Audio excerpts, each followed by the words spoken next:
રાજકોટ જિલ્લામાં national highway અને state highway પર અકસ્માતોની સંખ્યા ઘટાડવા માટે પ્રશાસન હવે એક્શન મોડમાં આવ્યું છે.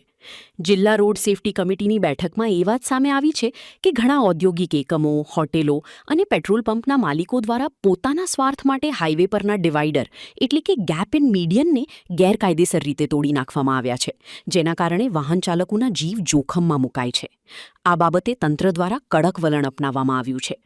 Rajkot Bhavnagar road, Rajkot Kalawad road, Rajkot Morbi road અને રાજકોટ જામનગર રોડ પર કરવામાં આવેલા સર્વેમાં અનેક જગ્યાએ આવા તૂટેલા મીડિયન મળી આવ્યા છે.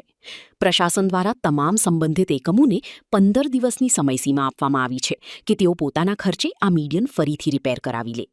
જો નિયત સમયમાં આ કામગીરી નહીં કરવામાં આવે તો પબ્લિક પ્રોપર્ટીને નુકસાન પહોંચાડવા અને લોકોના જીવ જોખમમાં મૂકવા બદલ બીએનએસની કલમ 324 હેઠળ ગુનો નોંધીને એફઆઈઆર દાખલ કરવામાં આવશે. રાજકોટ ભાવનગર રોડ પર ઓલરેડી આવી એક એફઆઈઆર દાખલ પણ કરી દેવામાં આવી છે. રાજકોટ જિલ્લામાં આવતા તમામ નેશનલ હાઈવે, સ્ટેટ હાઈવે, જે મોટા રોડ નેશનલ હાઈવે અથવા આપણું આરએનબી ડિપાર્ટમેન્ટ મેનેજ કરતો હોય છે, આ તમામ રોડ ઉપર ડિસ્ટ્રિક્ટ રોડ સેફટી કમિટીની મિટિંગ્સ સમયાંતરે યોજાતી હોય છે. અને આ મિટિંગ્સમાં આ વસ્તુ ધ્યાને આવી છે કે ઘણા બધા ઔદ્યોગિક એકમો દ્વારા આ પેટ્રોલ પંપ્સ છે, અમુક હોટેલ્સ છે, આના દ્વારા ગેપ ઇન મીડિયન જે છે એને બ્રેક કરવામાં આવ્યા છે અને આ તોડીને જે રાહગીરોની જે જાનમાલની સુરક્ષા જે છે આને જોખમમાં નાખવામાં આવી છે.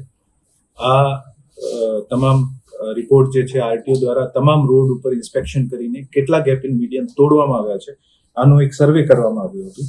આમાં રાજકોટ ભાવનગર રોડ ઉપર 5, રાજકોટ કાલાવાડ રોડ ઉપર 2, રાજકોટ મોરબી રોડ ઉપર 16, નેશનલ હાઈવે ઉપર 9, રાજકોટ જામનગર રોડ ઉપર 16. આ તરીકે આ તમામ જે ગેપ ઇન મીડિયન મળ્યા હતા તમામ એજન્સીઝને અગાઉની પાસ્ટની રોડ સેફટી કમિટીની મિટિંગમાં આને રિપેર કરવાની સૂચના આપવામાં આવી હતી. આ રિપેર કર્યા પછી પણ અમુક માણસોએ ફરીથી આને તોડવાનું સાહસ કર્યું છે અને જેથી ડિસ્ટ્રિક્ટ રોડ સેફટી કમિટીએ નક્કી કર્યું છે કે આ તમામ માણસો ઉપર જે લોકોએ અત્યારે હવે મીડિયન તોડશે અથવા જે તોડી દીધા છે અને આને 15 દિવસની અમે એક સમયસીમા આપી છે કે આપ રિપેર કરી નાખો. જે રિપેર નહીં કરે તો આ તમામ માણસો ઉપર એફઆઈઆર દાખલ કરવામાં આવશે. બીએનએસની કલમ 324 અને prevention of damage of public property એક્ટની સેક્શન 3 હેઠળ આ તમામ માણસોની જાન જોખમમાં નાખવાનો અને પબ્લિક પ્રોપર્ટીને તોડવાના બદલ આના ઉપર એફઆઈઆર થશે. આ કામગીરી અત્યારે શરૂ થઈ ગઈ છે. રાજકોટ ભાવનગર રોડ ઉપર 5 મીડિયનની એક એફઆઈઆર ઓલરેડી અમે કરી દીધી છે. 5 મીડિયનની સંયુક્ત એફઆઈઆર કરી છે અને આમાં ઘણા બધા મલ્ટિપલ વ્યવસાયિક એકમ છે અને જૂનોથી તોડેલું છે, જેથી ચોક્કસ માણસ કોણ છે ખબર નહીં કરી શકાય. તો એક નનામી એફઆઈઆર દાખલ કરવામાં આવી છે.